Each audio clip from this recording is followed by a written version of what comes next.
y vamos a tener una entrevista. Entonces, ya que no vamos a tener mesa, vamos a tener dos entrevistas muy, muy importantes en esta primera hora, que es con la periodista Laura Sánchez Ley. Creo que ya le podemos dar la entrada. Muchísimas gracias, Laura Sánchez Ley, que es periodista, es autora de Aburto, Testimonios desde Almoloya. Muy buenos días, Laura Sánchez Ley. Te saluda Violeta Núñez. Ernesto Ledesma está recuperándose del COVID. Ya nada más queda esta pues fastidiosa tos que pues da al final, pero ya esperamos que esté aquí mañana y te envía un fuerte, fuerte saludo y todo nuestro agradecimiento porque nos estés acompañando aquí esta mañana. Sabemos, hemos visto que has estado muy movida en muchos medios de comunicación, que has sido muy solicitada y lo celebramos mucho, así es que doble agradecimiento por todo esto. Laura, bienvenida. ¿Cómo estás? Hola Violeta, buenos días. Al contrario, pues nada, muchísimas gracias. Muy contenta de estar acá por acá contigo. Y pues nada, esperando que Ernesto se recupere muy pronto de las molestas secuelas del COVID. Muchas, muchas gracias, Laura. Pues Laura, ayer tuvimos dos noticias y luego pensamos en ti. Desde el mediodía escuchamos algunas declaraciones de Luis Donaldo Colosio, que pues Luis, el hijo, ¿no? El hijo de este personaje, de este ex candidato a la presidencia que fue asesinado hace ya casi 30 años, pedir que él solicitaba un indulto y luego pensamos en ti, ¿cuál sería tu visión? Ya tú también lo habías estado comentando de otra manera ya hace algunos meses y después tuvimos una noticia más hacia la tarde, pues de esta información que saca la Fiscalía de que hay un segundo implicado y que tú haces una aclaración muy, muy importante, que no significa que sea un segundo tirador, sino que Claro. hay un segundo implicado en este proceso, en este que ya lleva más de 30 años. ¿Cuál sería tu primera valoración sobre esto que ha ocurrido en un día, el día de ayer, que fue 29 Qué de enero? locura. Sí, sí, Laura, ¿cuál sería tu... Claro, Violeta. Mira, fíjate que yo he escuchado por ahí algunas personas que dicen pues que Colosio, que qué noble. Yo les digo que realmente comentario impopular, ¿no? Yo no lo creo, yo creo que es un hombre fastidiado. Te lo cuento porque desde hace muchísimos años, pues nosotros hemos intentado tener contacto con él a través de muchas vías. Te lo prometo que ha habido entrevistas con colegas reporteras de las que se ha parado de la mesa cuando le preguntan por el tema de su papá, o sea, se ha parado y se ha ido y se va y desaparece, ¿no? Entonces, es una persona muy cansada en medio de una campaña por un escaño en el Senado, al que, bueno, me imagino que deben estarle preguntando constantemente a todas horas del día, pues por el asesinato de su papá, del que por cierto, pues nunca le ha gustado hablar. Recordemos que incluso desde que es alcalde de Monterrey, cancela el 23 de marzo toda su agenda para que nadie le esté preguntando por su padre, ¿no?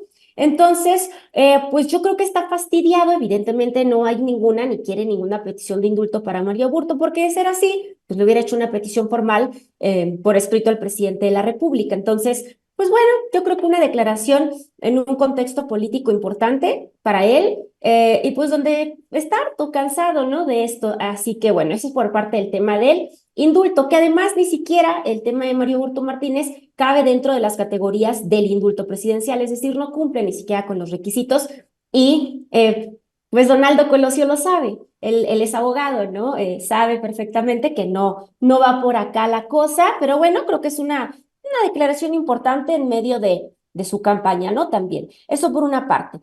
Por otra parte, pues también tuvimos el tema de que la Fiscalía General de la República, que aquí es donde yo a lo mejor pues me causa un poco de ruido, ¿no? El día de ayer dice que un juzgado de distrito, pues no quiso girar orden de aprehensión. Encontré a un hombre llamado José Antonio Sánchez Ortega. ¿Quién es José Antonio Sánchez Ortega? Para la gente que a lo mejor no está familiarizada con él, pues fue un agente del CISEN que el 23 de marzo de 1994 estuvo presente cuando asesinaron a Luis Donaldo Colosio. ¿Qué es lo que ha levantado sospechas a lo largo de estos años? Bueno, primero que nada, el tema de que fue detenido por un gran amigo mío, que ya no está, el policía David Rubí, en Tijuana, Baja California. Este señor, un policía de verdad, de esos poquititos que ya no hay, de verdad ejemplar, ve a un hombre corriendo con la ropa manchada de sangre, se va tras él, lo detiene y pues bueno, hace que no se escape e incluso pelea con agentes federales para que no lo dejen ir y él mismo lo lleva detenido hasta la Fiscalía General de la República. Este hombre tenía la ropa manchada. Durante los primeros años y durante muchos años, pues en efecto, hubo varias versiones que se difundieron a través de los medios que había un agente del CISEN presente. Sin embargo, al menos para mí, cobra mucha relevancia este personaje. Cuando en 2019 logramos la desclasificación de todo el expediente completo, nos dimos cuenta que existían pruebas científicas de que José Antonio Sánchez Ortega, pues realmente sí llevaba sangre, mucha sangre en la chamarra que era de Luis Donaldo Colosio. Se hicieron pruebas de ADN y también se hace una prueba de radisonato de sodio, esta prueba donde se ve si disparaste un arma de fuego.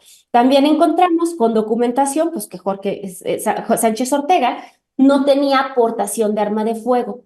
Y también encontramos, digamos, todas las actas de liberación ese día, donde la misma autoridad pues revela que lo liberan porque no tenían ninguna evidencia que lo incriminara de ninguna manera ni que tenía información relevante. Un hombre que fue detenido, que llevaba la chamarra llena de sangre, que no tenía permiso para portar un arma de fuego, bueno, muchas cosas que de verdad eran muy raras, sobre todo en el contexto en el que detuvieron muchísima gente, la estuvieron torturando y la tuvieron en la cárcel durante 2 años, por menos que eso, ¿eh? Solamente porque estuvo a 15 metros del lugar del asesinato, ¿no? Eso es muy interesante para mí.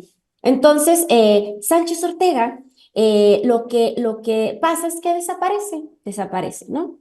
Ahora, la fiscalía nos dice el día de ayer que reclamándole al Poder Judicial ni siquiera nos informa, no nos rinde como un informe de transparencia su hipótesis o su línea de investigación, que yo les digo, yo critico muchísimo a las otras fiscalías especiales, hubo 4 fiscalías especiales, pero al menos cada mes se paraban y nos daban un informe de resultados. Eso sí pasaba, nos decían, este mes interrogaron 40 personas, este mes pasó tal cosa. Que hubo muchas deficiencias, las hubo, no estoy defendiendo a ninguno, de hecho hubo investigaciones terribles, pero había un informe de transparencia. Esta fiscalía, a pesar de que se le ha estado solicitando, yo misma, pues nos dice que es una investigación en curso.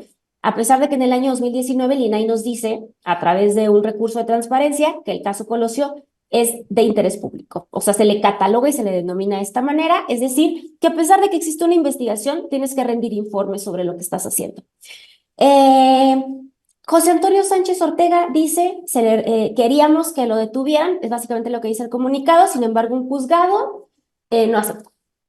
Eso es todo lo que dice. Y nos lanza el nombre incluso de García Luna, quien dice que también tenía un cargo en el CISEN, pero tampoco nos dice cuáles son las evidencias. Entonces, me parece tremendo que en un comunicado de 4 párrafos, como acostumbra la Fiscalía General de la República, pues nos digan esto, que básicamente su hipótesis es que está regresando a la hipótesis del segundo tirador de Pablo Chapo de Zanilla, y que no nos digan cómo, por qué, cómo se atreven a hacer semejante afirmación. Ojo, yo creo que José Antonio Sánchez Ortega definitivamente tiene mucha información porque para qué, vamos a ver la prueba científica, está lleno de sangre de Colosio, evidentemente estuvo muy cerca de Colosio en el momento del atentado o cuando lo trasladaban, lo que sea, pero esto no quiere decir que, o sea, es decir, ¿cómo nos argumentan que él es el segundo tirador? Es una hipótesis aparte que están asegurando, Violeta. Creo que cualquier abogado o gente con un poquito de sentido común, pues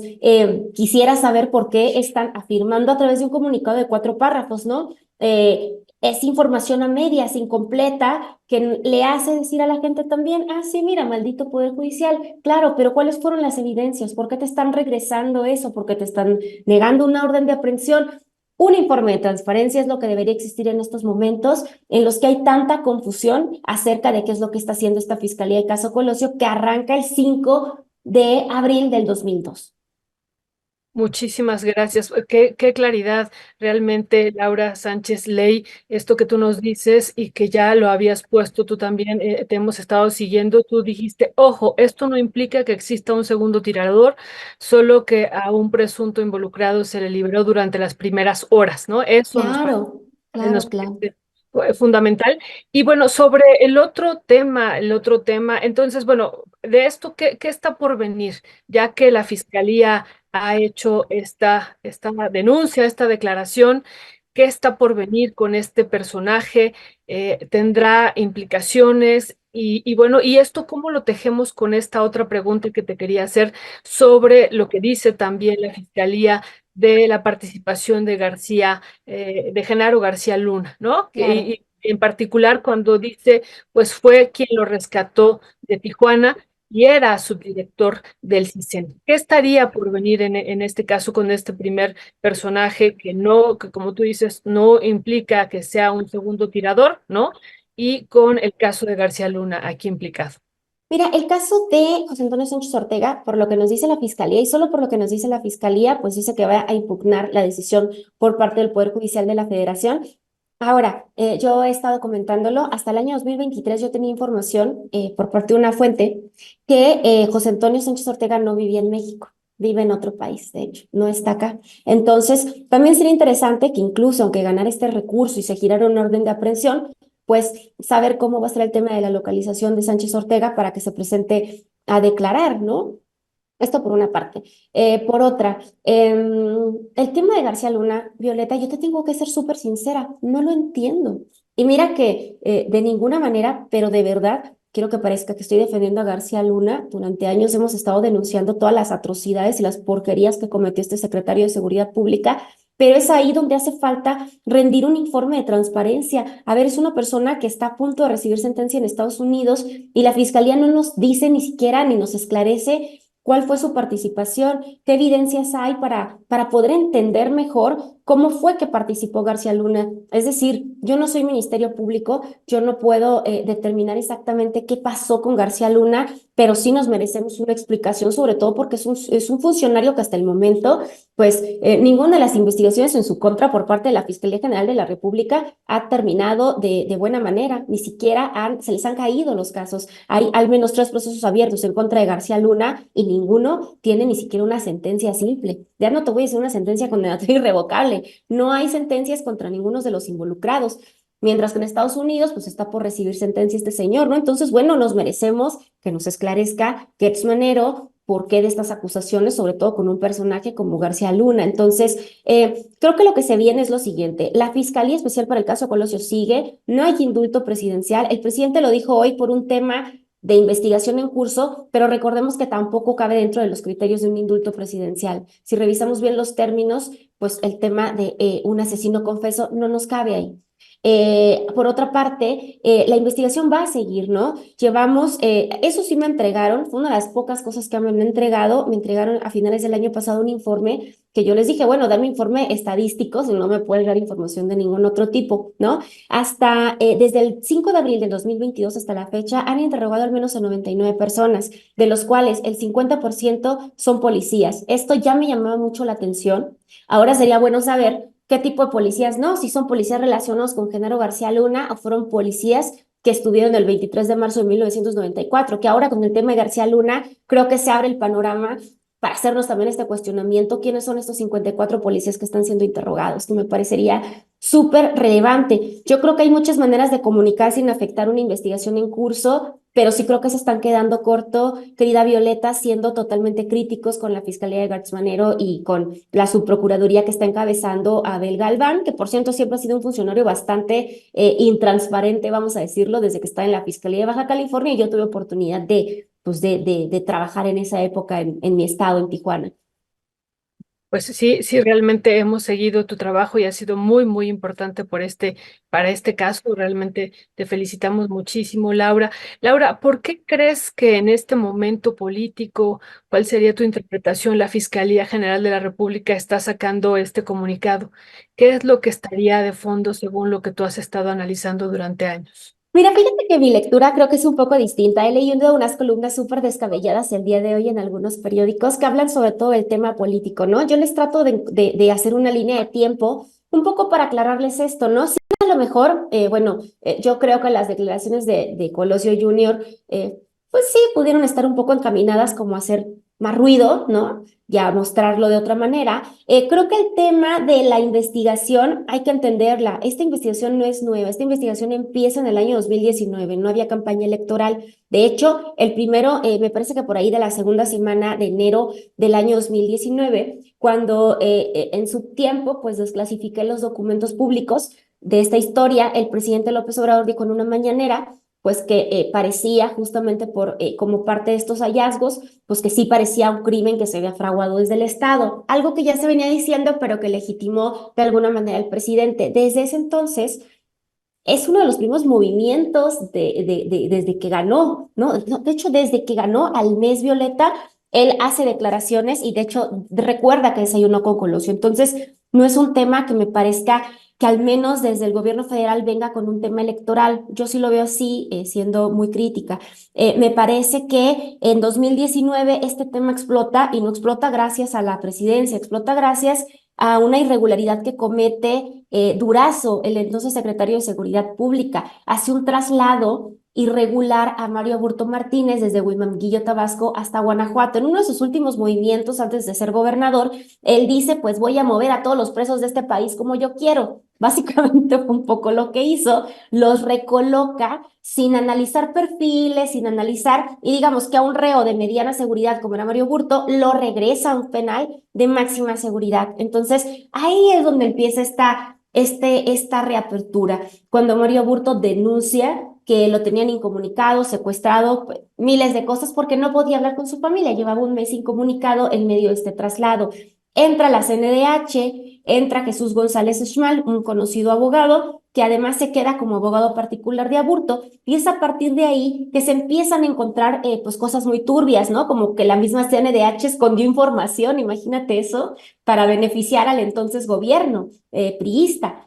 Y a partir de ahí empieza la reapertura, es decir, estamos hablando de un caso que viene desde el 2019, que ha tenido movimientos desde el 2022 hasta la fecha, querida Violeta. Entonces, sí, voy un poco en contra de estas columnas de opinión de muchos medios tradicionales y súper conservadores. Eso sí lo tengo que decir, aunque también tengo que decir que me parece que la actuación de la fiscalía ha sido totalmente opaca, ¿no? Entonces creo que por ahí vamos, creo que por ahí va a seguir, van 99 interrogados y una investigación pues que evidentemente no va a parar. No, no creo que pare, definitivamente no creo, porque ya está abierta, a menos que sucediera lo que hace tiempo, que exista un recurso de peso muy grande para congelarlo. Eso es lo único que yo veo en el camino, querida Violeta. Vienen dos amparos que se están resolviendo, porque es lo que te digo de la paradoja. La PGR nos está acusando a otra persona, pero a su vez, pues está frenando la liberación de Mario Burto del 23 de marzo, que no creo que suceda, porque ahora lo llevaron hasta la Suprema Corte de Justicia de la Nación, quien entre todo el cúmulo de trabajo tiene que ponerse a resolver si realmente este tema lo va a resolver el primer juzgado, el juzgado primero de procesos penales federales del Estado de México. Entonces, en una maraña, pero que no, creo que es electoral, no. Que creo que empezó hace mucho tiempo, sí, y que creo que la Fiscalía tiene que transparentar esta investigación totalmente. Sí, ya te iba a hacer una última pregunta, querida Laura, pero acabas de abrir algo que me parece importantísimo y si nos pudieras aclarar a la audiencia y a todos nosotros, la Fiscalía está frenando la liberación de Aburto, ¿por qué? ¿Qué sería lo que está de fondo? Mira, recordemos que el abogado Jesús González Uxmal, que después termina muy mal con la Comisión Nacional de Derechos Humanos porque se da cuenta también que pues, no están haciendo nada realmente con el caso, se convierte en su defensor junto con la Defensoría Pública del Poder Judicial, con los abogados de oficio. Y ellos interponen un recurso a través, el cual ganan, fallan a su favor, en el que básicamente se comprueba que el gobierno federal de ese entonces cometió una irregularidad, que es juzgarlo a través de la vía federal cuando es un delito del fuero estatal, ¿no? Es decir, se comete en Baja California con un arma corta, no con un arma, por ejemplo, de uso exclusivo del ejército, que es cuando ya brincaría al fuero federal, ¿no? Delitos del fuero federal. Comprueban esto y se dan cuenta, pues, que el 23 de marzo de 1994 se cumple el tiempo máximo que el gobierno de Baja California te da, digamos, de sentencia por un delito de este tipo. O sea, ya no había más años, ya no hay más años. Sin embargo, la FGR, cuando se da cuenta del escándalo que pasa con esta noticia, impugna, lo pierde y entonces se va a la Suprema Corte de Justicia de la Nación con un argumento muy raro, a todas luces muy extraño, donde le pide a la Suprema Corte de Justicia de la Nación que como es un tema que causó mucho impacto en el país, tiene que atraerlo ellos, sin que demuestren que hay un acto de inconstitucionalidad en el proceso, que es la única vía por la que la Suprema Corte de Justicia podría traer un caso de este tamaño. La Suprema Corte de Justicia, a pesar de que no le tocaba, pues yo me imagino que como es un tema muy mediático, le dice a la PGR, bueno, te lo voy a analizar. Y en esas estamos, querida Violeta, en que la Suprema Corte pues analice qué va a hacer con este tema, para dónde lo va a llevar, si va a permitir que el juzgado pues ya lo libere el 23 de marzo, cosa que yo no creo que suceda al menos el 23 de marzo, porque esto implicaría que la Suprema Corte de Justicia de la Nación tendría que estar resolviendo en los próximos 15 días. Te digo, solo podría pasar que mande a la fila todos los casos que tiene de relevancia nacional para pues darle gusto a la fiscalía en este tema. Perfecto, muchísimas gracias, Laura. Y bueno, yo creo que te han hecho esta pregunta muchísimas veces, pero que yo quiero hacértela así como última pregunta y que pudiéramos cerrar con esto. Y bueno, pues agradecerte muchísimo también que nos hayas tomado la llamada. Insistimos en entre tantas entrevistas que has tenido. No, gracias, al De- contrario.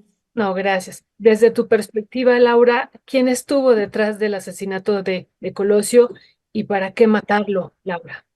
Yo, yo, yo sí creo en la teoría del crimen de Estado que el presidente ha mencionado desde enero del 2019, querida Violeta, pero eso es una apreciación muy personal. Yo creo que justamente tanta falta de información y tantas irregularidades y porquerías cometidas en este caso, pues han despertado muchísimas teorías de conspiración, ¿no? Propiciadas por el propio gobierno, ¿no? Que de repente le dicen a la gente que es un ignorante y le digo, no puede ser posible, pues con todas las cosas que nos pusiste enfrente, ¿no? Es imposible no creer muchas veces, pero a través de la investigación que he realizado a lo largo de estos 15 años, de las entrevistas con muchísimos actores políticos, familiares, con testigos presenciales, con la gente de a pie que estuvo ese día, pues yo realmente sí creo, al menos en un crimen permitido por el Estado.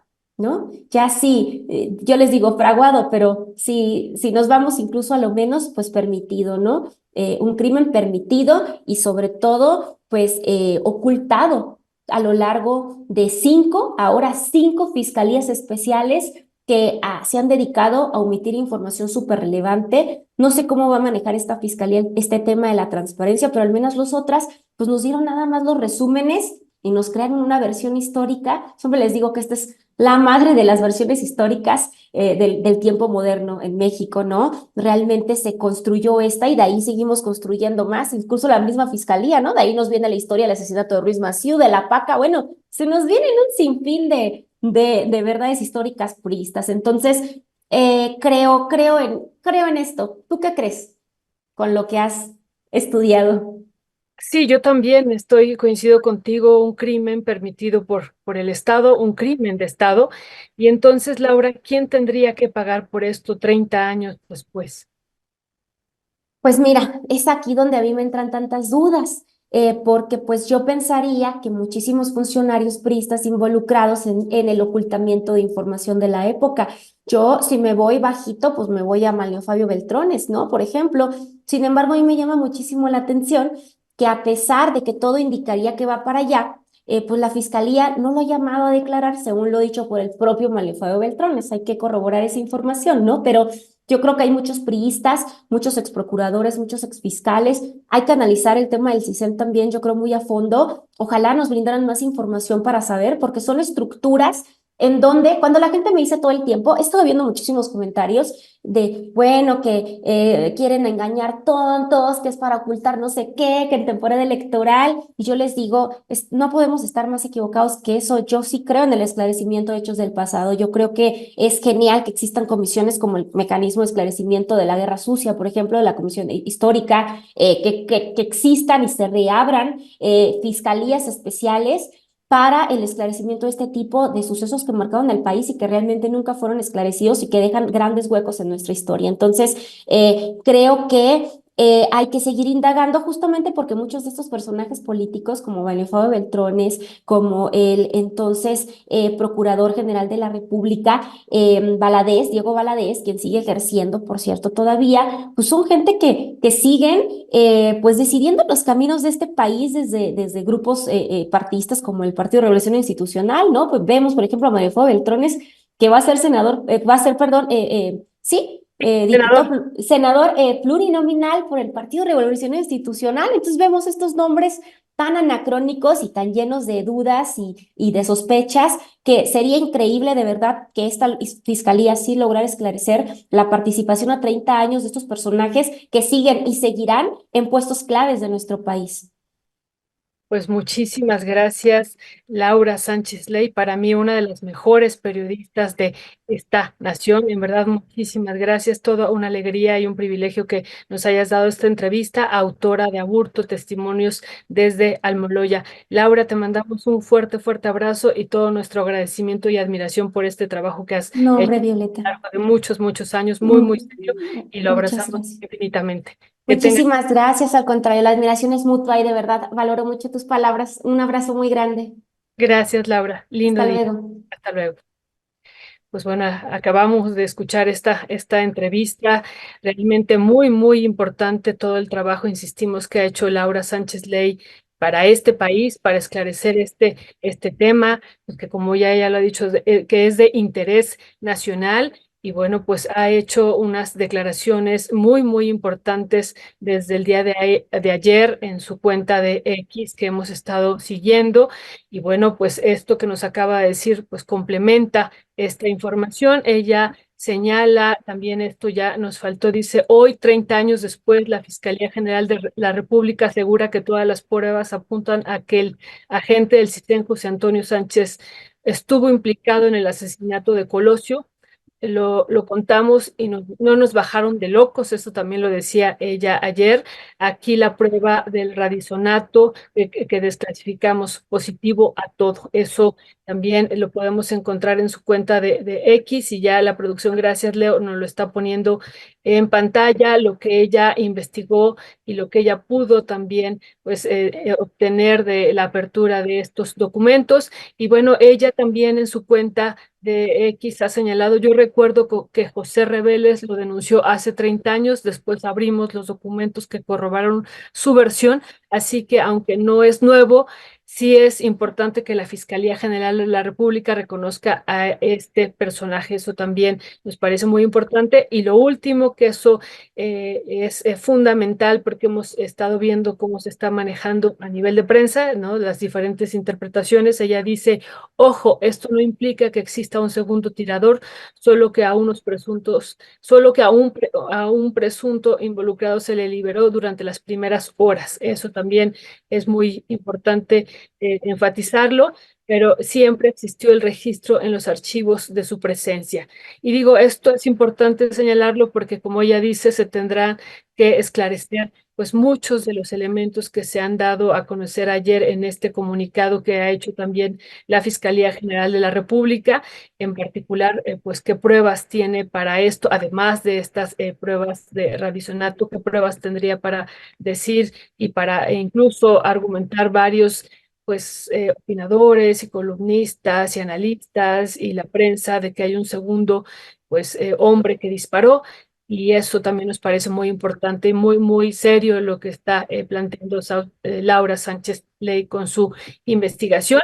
Y lo otro también que tendremos que estar atentos, cuál es la participación o no de Genaro García Luna, que también en el comunicado se ha señalado, pues que fue él quien lo rescató de Tijuana. Pues se tendrían que dar más elementos, tener todas las pruebas y bueno, pues nos parece también muy, muy importante entonces esta entrevista que insistimos esclarece varios de estos elementos que también y abre pues nuevas interrogantes a esto que ha publicado el día de ayer la Fiscalía, ¿no?